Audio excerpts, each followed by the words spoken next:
ये कहानी है एक साधारण से माली की।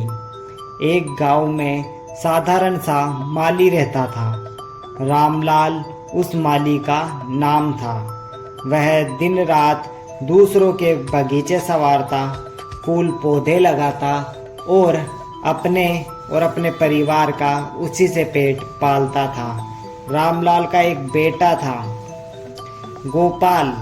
गोपाल बचपन से ही तेज दिमाग का था, लेकिन घर की गरीबी की वजह से वह ज़्यादा पढ़ाई नहीं कर पाया। गोपाल जब खेतों में पिता के साथ काम करता तो हमेशा हर बात पर सवाल करता। पिताजी, ये पौधा जल्दी क्यों सूख जाता है?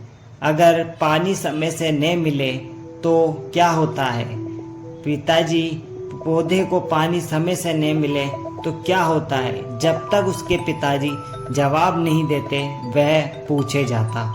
अगर धूप सीधी पड़े तो पत्ते क्यों जल जाते हैं? धीरे धीरे गोपाल ने अपने अनुभव और सवालों से खेती बाड़ी, बागवानी का अनोखा ज्ञान हासिल कर लिया। गांव में सबसे बड़ी समस्या थी पानी की कमी। खेत सूख जाते, फसल खराब हो जाती, गांव वाले परेशान रहते। एक दिन गांव के चौधरी ने कहा, जिसके पास इस समस्या का हल होगा वही असली समझदार कहलाएगा। अब गोपाल सोच में पड़ गया। उसने देखा कि लोग खेतों में पानी बर्बाद कर देते हैं। कोई तालाब से बाल्टी भरकर डालता है, कोई नहर खोल देता है तो पानी बहता ही चला जाता है। तो गोपाल ने इसके लिए एक तरकीब सोची। गोपाल ने एक नया तरीका निकाला।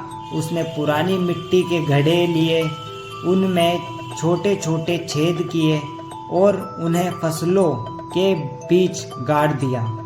ऊपर से घड़े में पानी भर दिया।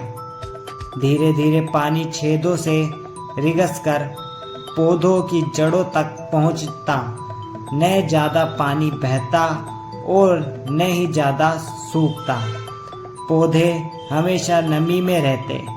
गांव वाले पहले हंसते, अरे ये माली का लड़का क्या नौटंकी कर रहा है। लेकिन कुछ ही हफ्तों बाद गोपाल की फसलें हरी भरी दिखने लगी। दूसरे किसानों की फसलें सूख रही थी, पर गोपाल का खेत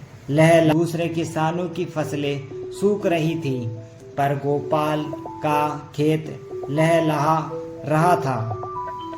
धीरे धीरे पूरे गांव में चर्चे होने लगे। गोपाल की होशियारी से खेतों में हरियाली आ गई।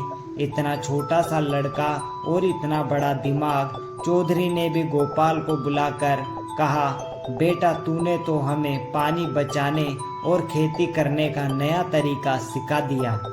अब ये पूरा गांव तेरे इस उपाय को अपनाएगा।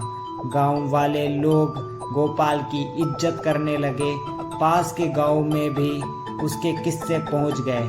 लोग उसे होशियार माली का बेटा कहने लगे। एक दिन शहर से कुछ लोग आए। उन्होंने गोपाल का खेत देखा और कहा, ये तरीका तो बहुत काम का है। अगर इसे बड़े पैमाने पर अपनाया जाए तो लाखों किसानों को मदद मिल सकती है। उन्होंने गोपाल को शहर बुलाया। वहां उनसे किसानों का गड़ा प्रणाली समझाई। गोपाल का नाम अखबारों में भी छपने लगा। अंत यही सीख हमें इससे मिलती है, गरीब माली का लड़का जो कभी स्कूल भी ठीक से नहीं जा पाया, अपनी होशियारी और अनुभव से इतना बड़ा काम कर गया कि उससे की चर्चा गांव-गांव